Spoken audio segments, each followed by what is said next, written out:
This is a guest essay written by Ned Blinick of the Can You Believe This newsletter.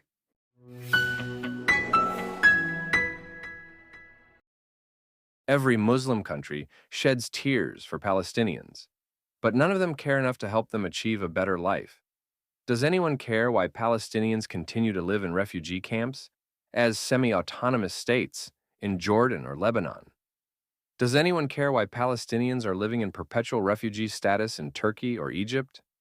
Does anyone care that Arab Muslim countries that profess to stand with Palestinians have abandoned them to 76 years of corrupt governments, tyrannical authoritarianism, and perpetual dependency on foreign aid from the United Nations? Liberal Western democracies, some Arab Muslim countries, and the Islamic Republic of Iran?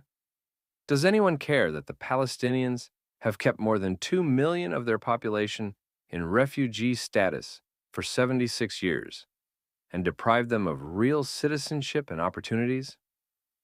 Looking objectively at the results of the past 76 years, since the Arabs launched and lost their disastrous war against the newly created State of Israel in 1948, the answer is no.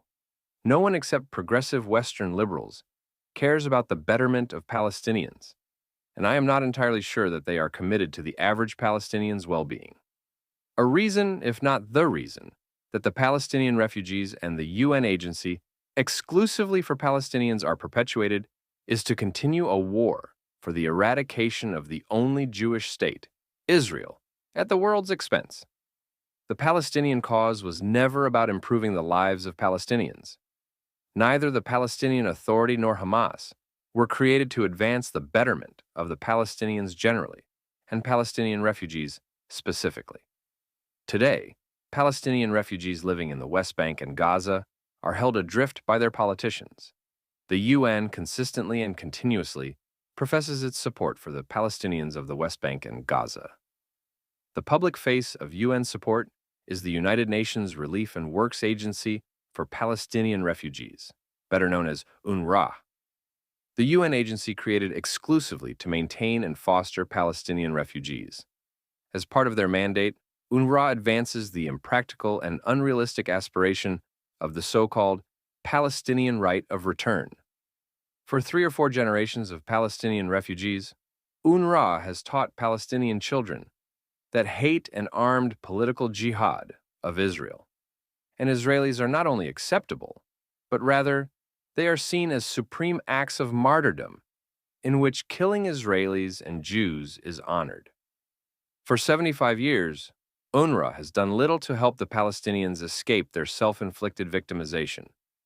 For 75 years, Palestinians have been pawns of an ideological war waged, for the most part, by the Palestinian Authority and Hamas to advance these factions' political agendas that have squandered billions of charitable dollars and Arab goodwill on a feudal war against a country and people who are rooted, both historically and temporally, in the land they now occupy. This reality has slowly been accepted by many Arab and Muslim countries, resulting in tepid but growing support for Israel and a nascent abandonment of the Palestinian project. To be sure, the Palestinian Authority and Hamas exist on handouts, mainly from Western liberal democracies, directly or through UN agencies, and rich oil states like Qatar. The Palestinian Authority and Hamas's leaders, both historically and to this day, have amassed billions of dollars of wealth and live a life of absolute luxury. The depressing reality is that even the Palestinian leadership does not care about the Palestinian people and only wants the quote-unquote Palestinians for the legitimacy they provide these kleptocrats.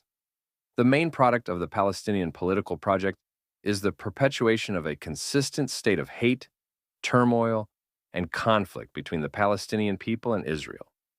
Palestinian leaders' principal investment has been in promoting and supporting terror and terror-adjacent activities.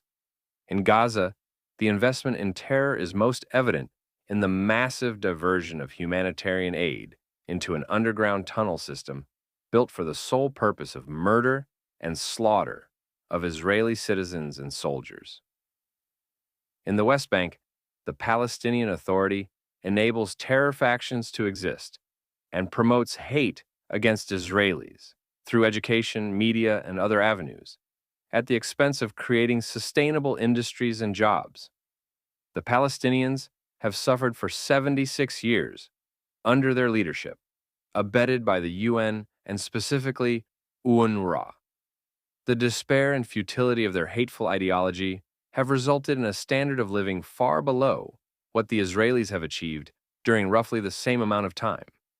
Unlike the Jews who were expelled from surrounding Arab states and absorbed as citizens into Israel, the Palestinians have chosen to keep a vast segment of their population as perpetual refugees with no citizen status or a country.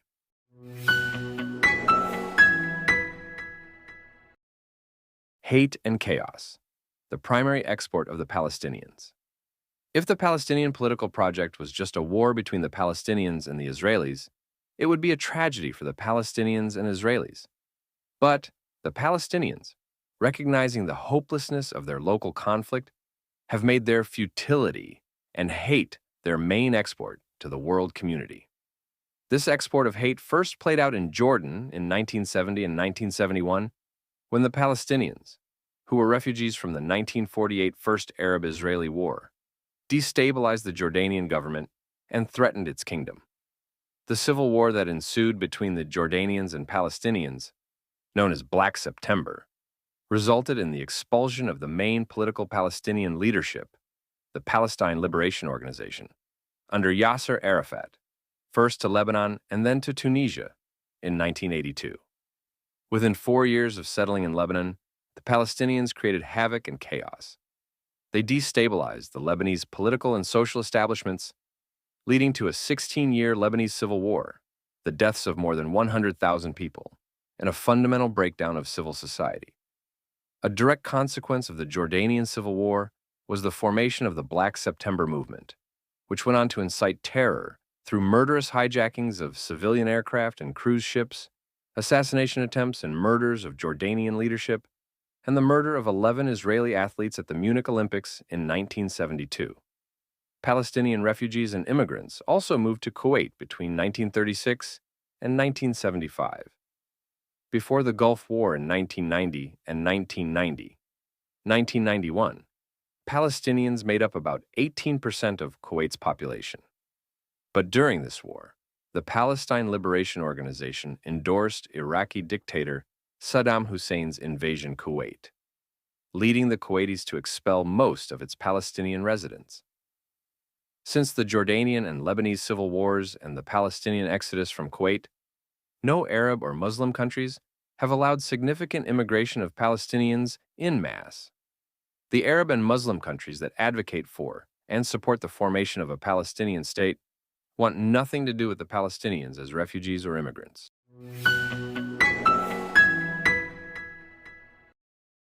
The political Palestinian contagion, a Western disease. Merriam-Webster Dictionary defines a parasite in relation to this essay as someone or something that resembles a biological parasite in living off of, being dependent on, or exploiting another while giving little or nothing in return.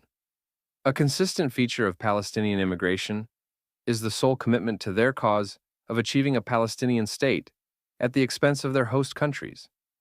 This parasitic practice began immediately after the disastrous 1948 to 1949 decision by hundreds of thousands of local Arab Muslim inhabitants living in the British Mandate Palestine to abandon their homes during the war that 5 Arab states launched mere hours after the Jews declared the State of Israel's independence, in line with the UN partition plan for Palestine.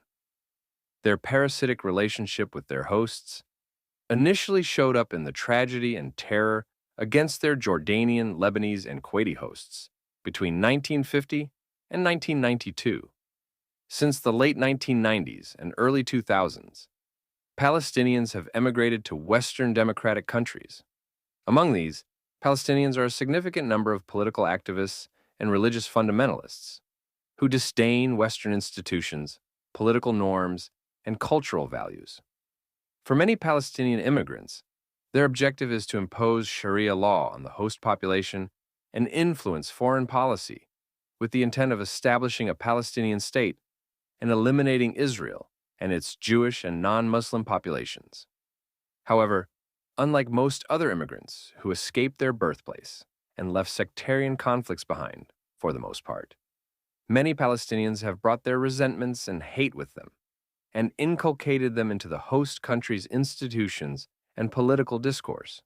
These politically active Palestinians have exploited Western attitudes and sensitivities with the intent of imposing their political objectives, religious and moral values, and social norms on Westerners, such as U.S. Canadians, here in the Great White North.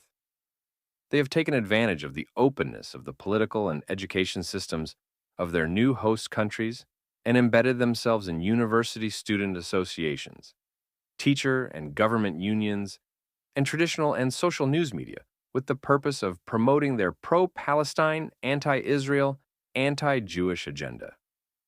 This is not new. For the past several decades, many Palestinians emigrated or escaped from the West Bank and Gaza to European countries, the United States, Canada, Australia, and several South American countries, ostensibly seeking a better life for themselves in their newly adopted host countries. And yet, when many Palestinian refugees and immigrants arrive, they quickly establish or join mosques where radical imams continue to preach fundamental Islamic beliefs that perpetuate their anti-Western, anti-liberal, anti-Israel, and anti-Semitic hatreds. The more radicalized and committed Palestinian youth join liberal and progressive institutions and become politically active to gain access to the levers of influence. Although fundamentally steeped in Palestinian and Islamic conservative beliefs, they initially align with Western liberal and progressive values. Nowhere is this more evident than in Western democracies. Immediately since the Hamas-led massacres and kidnappings on October 7, 2023, the fullness of the Palestinian rage, hate, and anti-Jewish vitriol is evident daily on liberal university and college campuses and the streets of Western cities. So-called pro-Palestinian protesters aggressively, hatefully, and disdainfully advocate for the destruction of Western legal institutions, values, and norms in their fundamental religious sermons, in primary, secondary, and post-secondary school teachers' unions, in NGOs and public sector unions, and on social media. As they have done in virtually every Arab country that took them in as refugees, the Palestinian refugee political establishment aggressively attempts to impose their political agenda on the local political leadership. The aggressive, at times vengeful and hateful behavior of the Palestinian demonstrations taking place on the streets of Toronto, New York, London, Paris, Amsterdam, and many other Western cities bear witness to this. These Palestinian mobs and their progressive anti-colonialist supporters ignore local laws and law enforcement. They vilify politicians who do not fully back their demands. And they violently threaten and, at times, attack identifiable Jews. Within their communities, they threaten those who do not adhere to their Islamic and political ideologies. From their radical mosques, their imams spew venomous hate against the non-believers and advocate for the establishment of Sharia law. As immigrants and refugees, these politically motivated Palestinians attack the liberal Western norms, values, and institutions that are the foundations of our societies. Wherever the Palestinians have emigrated to, civil unrest follows. This pattern of civil and political agitation in the name of Palestinian victimization under the oppression of Israeli occupation is more than an observation. It is a documented reality. The influx of Palestinian immigrants and refugees to Western democracies, particularly Sweden, Holland, Germany, Great Britain, France, and now the United States, Australia, and Canada, has brought a concomitant increase in aggressive demonstrations in favor of the mostly singular Palestinian cause, a Palestinian state and the elimination of Israel as a Jewish state. As the Palestinian population and influence increase within their Western host countries, the attacks on the liberal civic, legal, religious, social, and educational institutions of those countries come under increasing attack. As the Palestinian activists embed themselves in the Western institutions, universities, student unions, and newspapers, the mainstream media, labor unions, and political parties, they work assiduously to have their focused agenda marginalize other progressive issues, like women's rights, minority rights, indigenous rights, LGBTQ+ rights, and so forth. Like all parasites, the Palestinian activists feed off of the host institutions while giving them little support in return. The irony is that the Palestinian ethos is directly opposed to the social values and norms of the progressive institutions that are now a significant source of their support. This destructive behavior pattern has played out in those Arab countries that initially welcomed the Palestinians. The same behaviors are now evidenced in all major Western cities, with a relatively large Palestinian population, a reprise of the experiences which transpired in Arab states of Jordan, Lebanon, and Kuwait.